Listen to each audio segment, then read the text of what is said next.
And I think I've made all the mistakes in the business book, and it came to a point where I was in my early 30s and the pressure started building up. Like the pressure to run the company, the pressure, financial pressure, because there was always a lot of turnover, not much cash flow.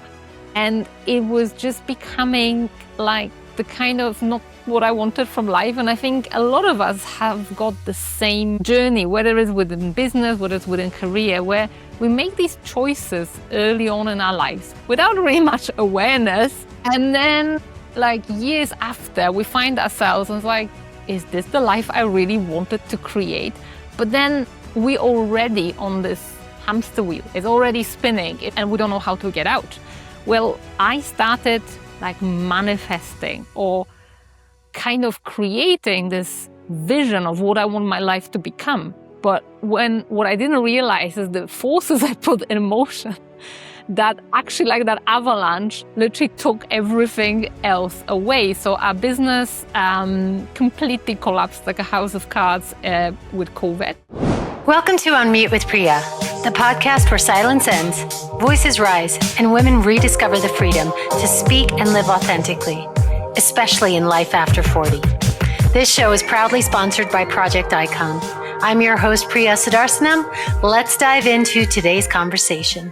And today on Unmute with Priya, I am sitting down with Riya Loveguard.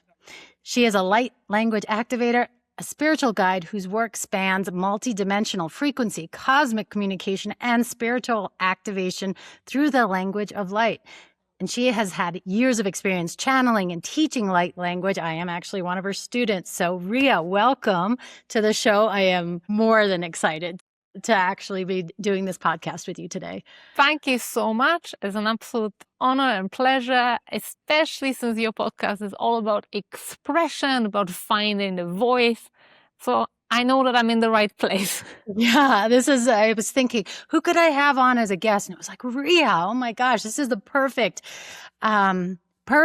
episode about unmuting, what that even means, because you helped me to unmute that light language within me. And I think just through the journey with you and Aaron together just really helped me to actually become me. So thank you.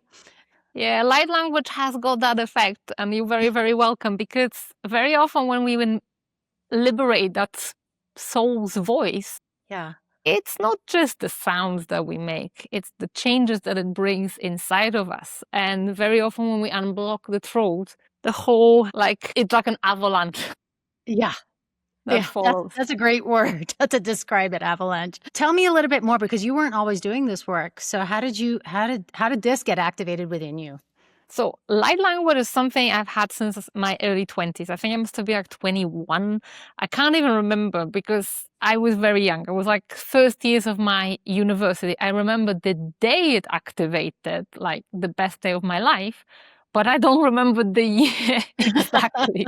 I just remember the set of circumstances. So I've always had that ability.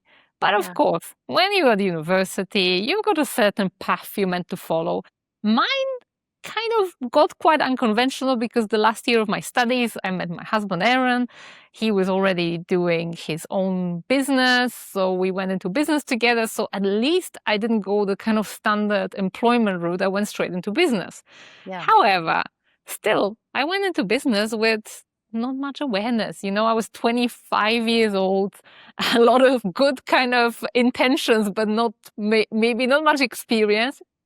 And I think I've made all the mistakes in the business book, and it came to a point where I was in my early 30s and the pressure started building up. Like the pressure to run the company, the pressure, financial pressure, because there was always a lot of turnover, not much cash flow.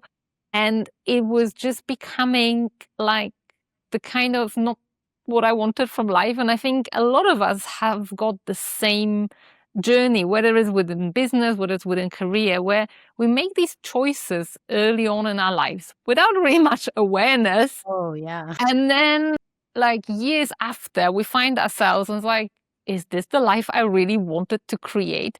But then we already on this hamster wheel. It's already spinning and we don't know how to get out. Well, I started like manifesting or kind of creating this vision of what I want my life to become. But what I didn't realize is the forces I put in motion that actually, like that avalanche, literally took everything else away. So our business completely collapsed like a house of cards with COVID.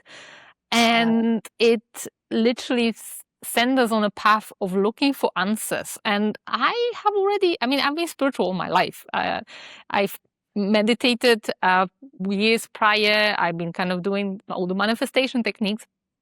However, when I actually started asking myself the deeper questions was after the whole business collapsed. We lost all our investments, we lost our reputation, we lost trust of many, many people, we lost our employees. It was just, it's never pretty, it's just like a carnage. And it was in the middle of a pandemic, which was one of the kind of straws that broke the camel's back. And that's when I literally started doing what I'm doing, which is with light language. It started off by me doing some market research for Aaron. I was like thinking, I'm just gonna be his marketer. I'm just gonna be kind of doing all the backstage of my husband's business. And I came across some thread on some Facebook group, people asking about light language. I'm like, I've had that for over a decade. I know something about it. I'm sure I can help people with this. So I posted on my own personal Facebook saying, well, I've been doing this came out of my closet. I've been doing it for the last 10 years, but always just quietly. I would be happy to hold a free class. And then 250 people answered in the comments. I'm like, whoa, there's a lot of interest. So I held a free class. I activated a lot of people.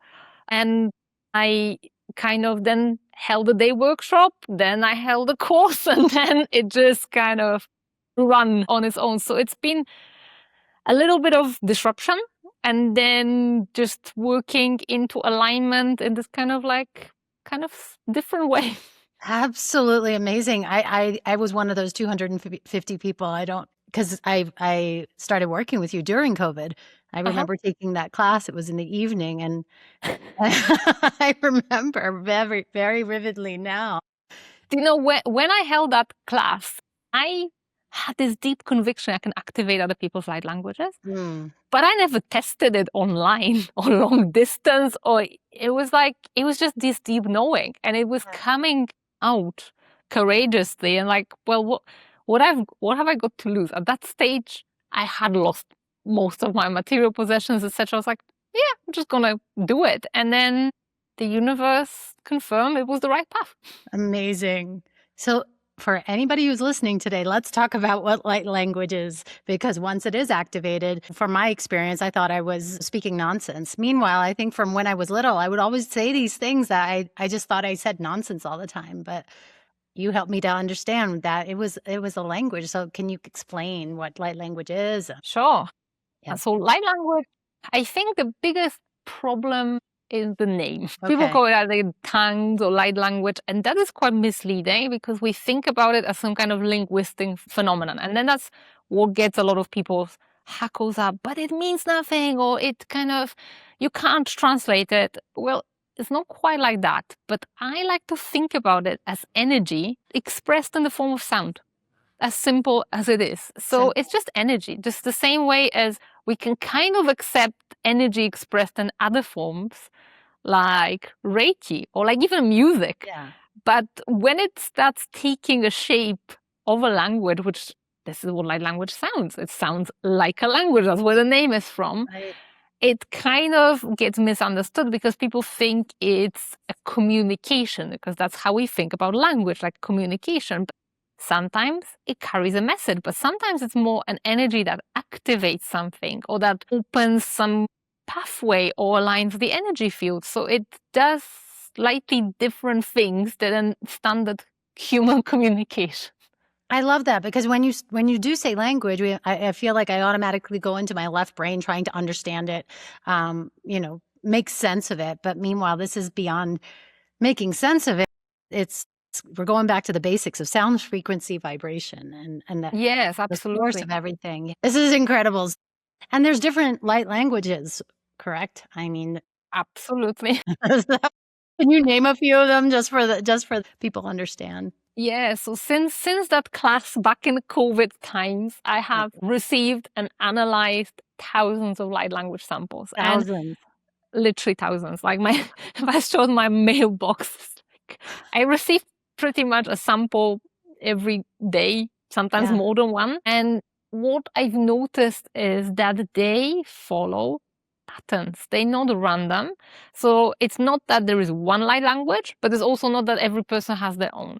They form like groups, or you can call them dialects linguistically, but they basically come from different origins. Some of them are cosmic, some of them are some ancient civilizations languages, and there is a plethora of them available to activate more and more from my experience, since that first class people activate multiple ones because people have had many experiences as a soul, and light language comes from soul memory. So if you had an experience outside of this planet as a soul, you've got a potential to activate a light language, but most of us had multiple experiences, so we've got a potential to activate many different ones. When you say civilizations, I think a lot of people can connect to Atlantis. And you talk about ancient civilizations, that's the first thing that comes up in people's minds.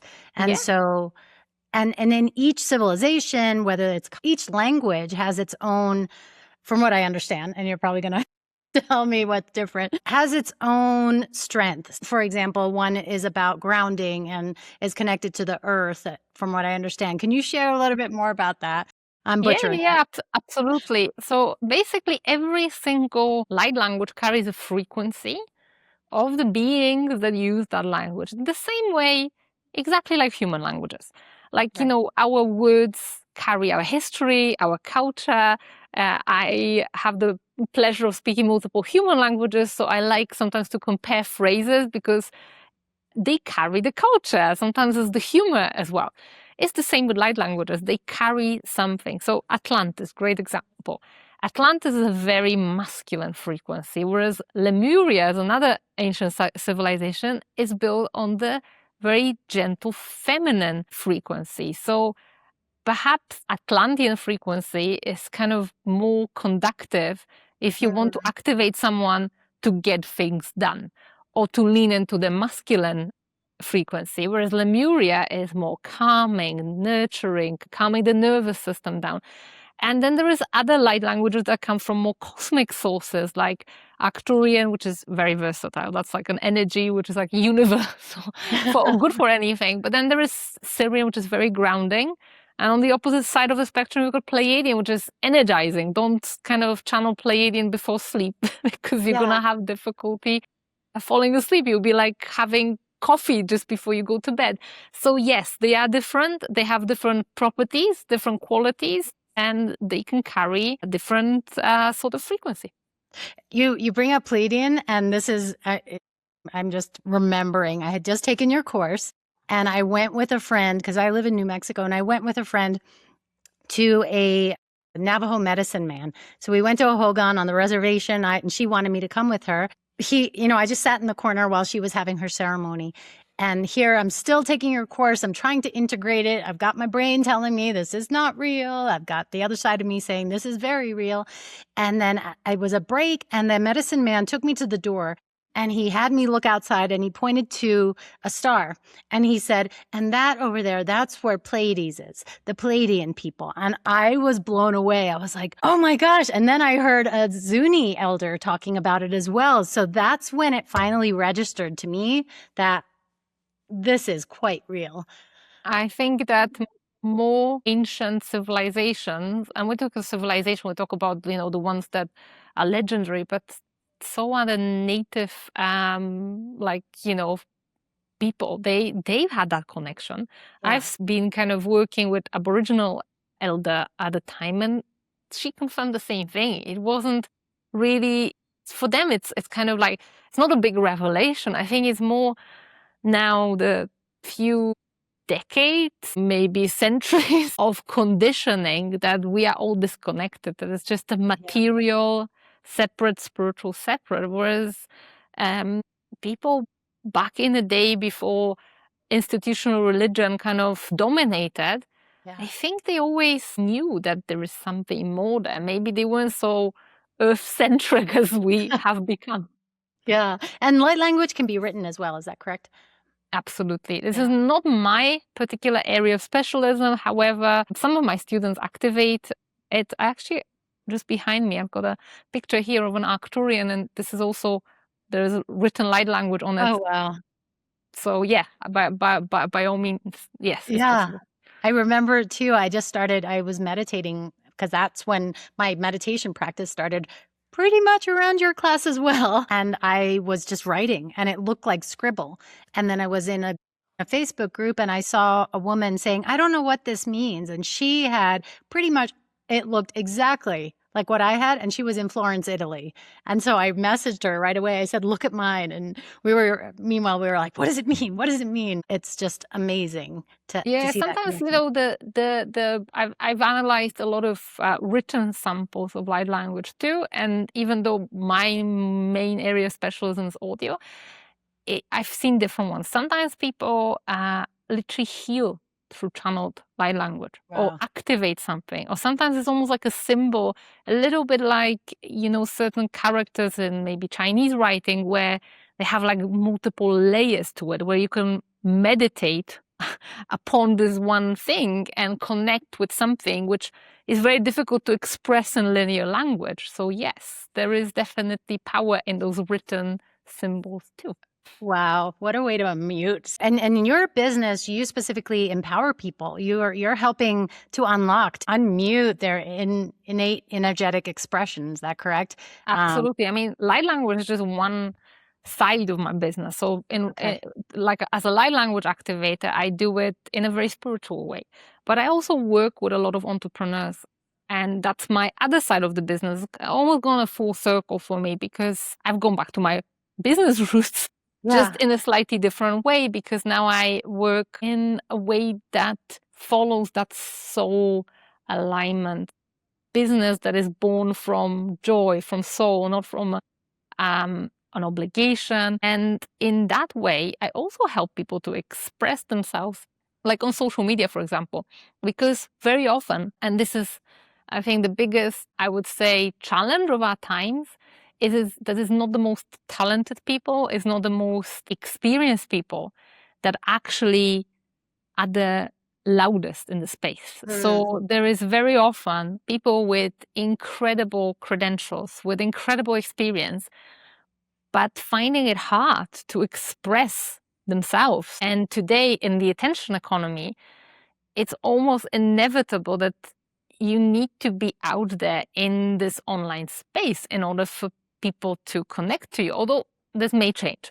I, for one, maybe there will be some return of the offline, but for now, that's the landscape. That's where the attention is, different social media platforms. And for me, it always almost pains me to see that people who have got, like, they know their onions, then they kind of have got their experience, etc., but still feel like they're lacking in something, like they perhaps shy or coy about expressing who they truly are. So part of my work has always been this, supporting this, so people can come out of the shell and actually, here is me, here is who I am in all of my aspects. And that can mean that you are both a scientist and a deeply spiritual person, or it could mean that you show all of your colors in some kind of unique blend that is who you truly are. And that is this magnetic frequency. That is what makes stuff go viral. That is what makes stuff kind of really connect with people. I feel like that's what sets you apart, because there's a lot of people in this space, but in my experience with the space and trying different things, you blend that spirituality with the ED. Okay, I have the business, but so that you're making it more multidimensional, and you can actually really have your business not from your mind, but from an embodied part of yourself. Absolutely. And I also believe that, our energetic tools are there to resolve real world problems.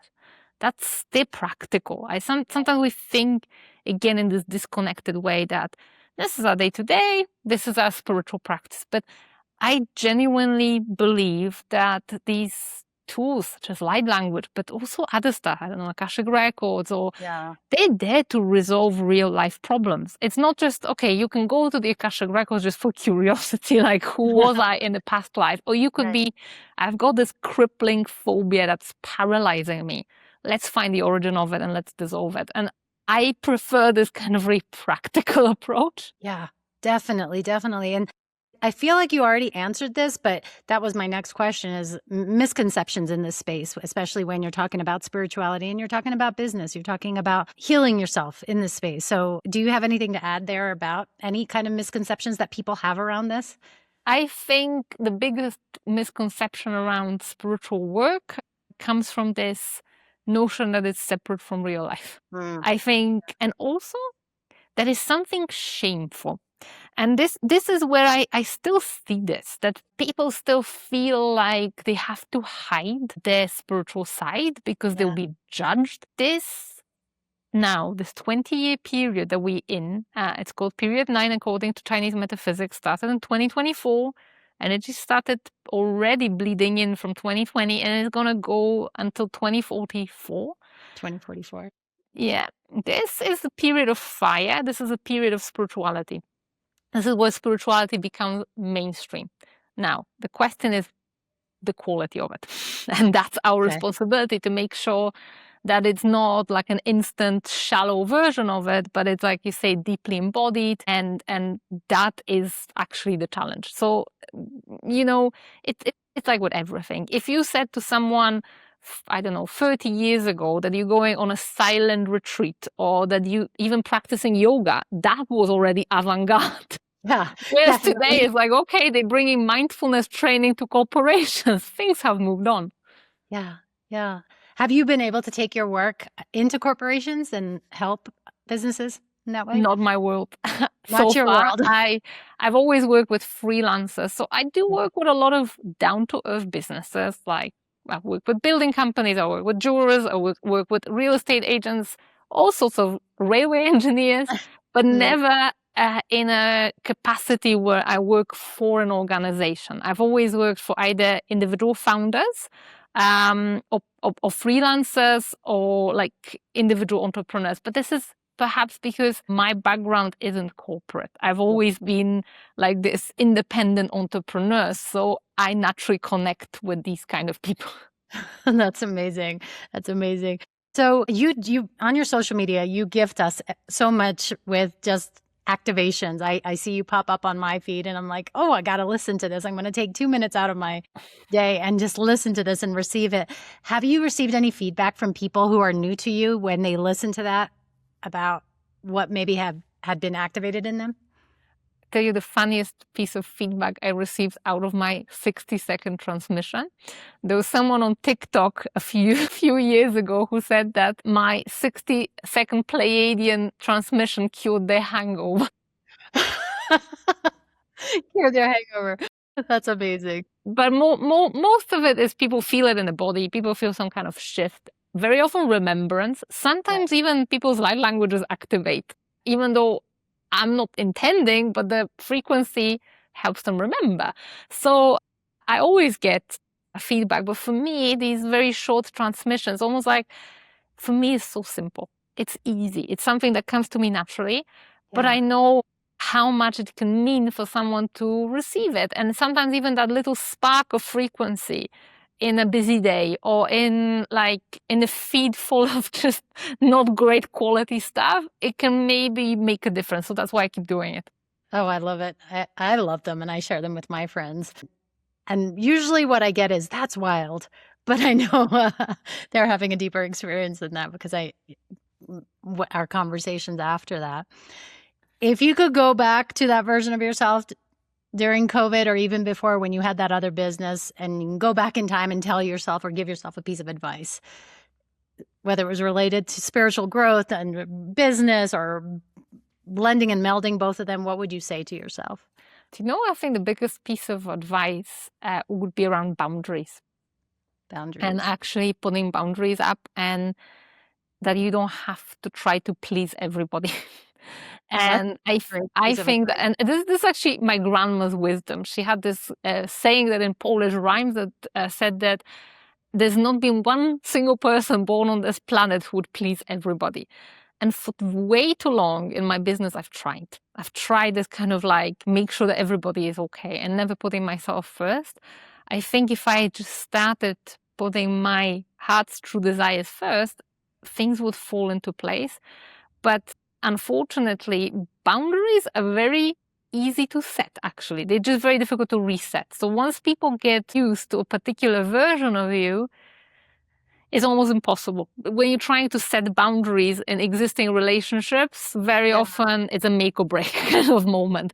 So I think if I could teach my younger self one very, very practical skill, it would be around that. That's a great piece of advice. I totally resonate with you. When you try to set boundaries with people who are used to that version of you, those relationships have fallen apart. Yes.